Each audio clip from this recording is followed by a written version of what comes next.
It's been a long time getting here, man. Seems like we've been talking about it for a long time, Yes. prepping. So what does it feel like now that it's finally here? You know, I'm really excited. I'm just excited to get in there. A little bit of me is just, man, I just want to get this over with, this fight coming back. I mean, after breaking my arm, I even thought, man, I just can't wait to get back in there and just use it and just get that behind me. And then the herniated disc, and then all this anticipation and build up and having to put it on, put it on hold again. So I'm just glad it's here, and mostly I'm just so glad to be able to get back in there and fight, and I'm really looking forward to it. Obviously, you've been a part of high-level fights for a long time. What's the feel like, though, as far as, any nerves, anticipation, that sort of thing, compared to those instances?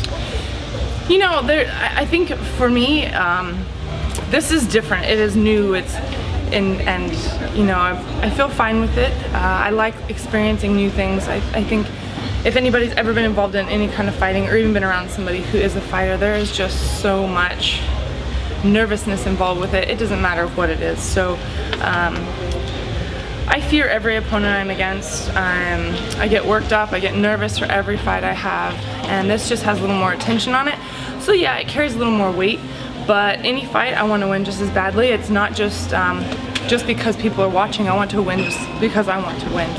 So it is a lot, and it's new, but there have been, I faced a lot of opposition where I've been the underdog in a lot of fights, and coming up and coming back from, big losses and things like that. So I feel like that has given me a little bit of experience of just kind of being under the limelight and having to face a big challenge. So it seems like the expectations are really high for you. People want you to come in.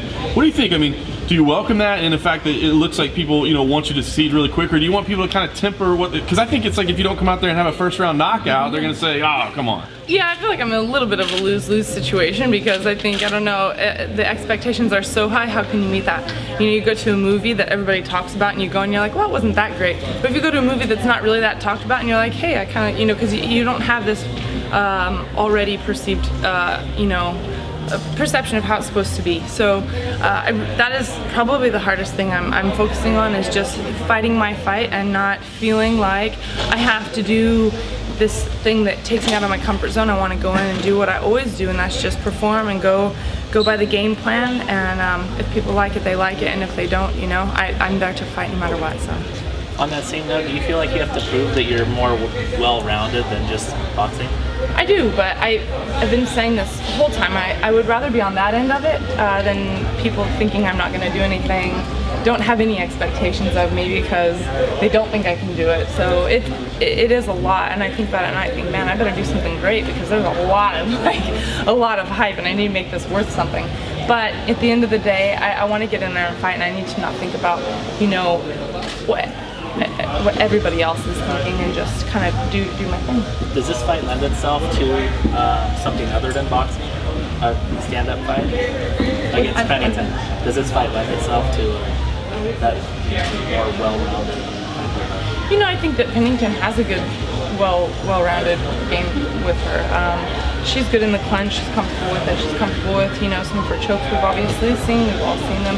And obviously that's not the only thing she practices in jiu-jitsu. She's probably got a lot more, tools in her toolbox. So, and then she had one of the best, kind of most popular fights from the show, from The Ultimate Fighter, because it was kind of a brawl. So I think she's kind of done a little bit of everything. What a perfect fight for me, to know that I'm against someone who has a little bit of everything. So. She said that she asked for you, and then when you got hurt, she asked for you again. Absolutely. What do you think about that? I mean, I would think you could respect her as a fighter, but you're like, what, does she see something in me that she wants? I always like to be the one that kind of is on the other end of it. I like other people to call me out anyway, and I want to always feel like I'm just ready for whatever. I don't ever want to be the one to actually pick a fight. I've never done it once in my entire career. Even if they say, do you want to fight this girl or this girl, whenever I've had options before, I've told my manager and my promoter, you pick. I'm not picking. I feel like that's the day that I'll get my butt handed to me. I just want to fight whoever you put in front of me, and that's going to be my challenge. And I need to rise to that occasion. I don't want to be picky about my opponent, because I think every fighter is someone to fear. Anything can happen in there, and anybody can land a punch. Anybody can do any of that. So I just like to take the best of whatever opportunity is in front of me. You're a pretty heavy favorite. Are people underestimating her a little bit, you think? Yeah. absolutely. Yeah. I think with all this expectation, you know, a lot of people are like, oh, you're just gonna knock her out. I'm like, well, she's never been finished before, so it's a lot to say. I know that. So for me, I fear her. She's ranked higher than me, so I don't really know how I'm such a favorite, but and I know that, and I know it's a very tough fight, so I'm not looking past her at all. It's one thing to be making your UFC debut. How does it feel to be thrust into the co-main event? Oh, it's big, but it's still just the same fight, and no matter what, it's still my first fight in the UFC. It's still my first fight after my injuries. I feel like this would kind of carry a lot of weight anyway. I would be nervous, a little more nervous than normal. I'm always nervous for fights, no matter what they are.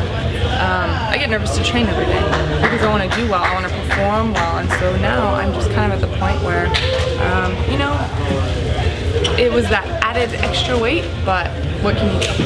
How do you feel about Ronda saying she thinks she makes sense as a possible next opponent after Saturday? It's very flattering. I definitely want to get in and prove myself to even be the opponent for that. For me, I feel like it's very flattering, and I want that fight, obviously. Who wouldn't? If you're in the sport, you want to fight for the championship, so that's what I would like to do. But in due time, when the right time. If they said it was next, though, would you be okay with that? I am always just, I let it up to my manager and my trainer. I always just, if they say let's do it, then I say okay, let's do it. You know, I don't like to say no because my ego tells me that I can't, and I don't want to say let's do it because I don't want to be the one big in the fight. So my mental game is always neutral. I just say, you just tell me and I'll just be ready. Are you here by yourself today? Yeah. Yeah, is that normal? Because I know Ronda walks in with 20 people. You're here by yourself. Is that? You know, I have my manager here and his wife, Lenny and Linda, and they've been with me the whole week. But I feel like, you know, I've got my husband's working. He wanted to come out early, and I said, I think you might stress me more being on your phone stressing about work, so just stay home and work. And I'll go out there and just, I mean, really having a whole bunch of people is basically just holding your hand and, okay, well, let's go over here to open workouts. Okay, well, you know, let's go over here to this interview. So I don't really mind being by myself. It's stuff I got to do anyway, whether people are with me or not, so I don't mind it. How has your fighting in the pocket changed since you started training in it? You know, I've gotten to where I don't get too comfortable in the pocket because a lot of other things can happen. So it has changed a little bit, but if I'm there, I'm not afraid to just kind of let it go a little bit. But you have to be a little more careful so they don't clench on or try and toss you over or anything like that. So do you fight shorter? Do you punch shorter and anticipate higher? You know, I think the biggest thing is just not to sit after the punches. Throw punches, not just sit there and let them, you know, do whatever they want, shoot on you or clench on you or anything like that. So in boxing, you can sit there and play the inside game and just punch each other and stand there all day, and you can't do that anyway.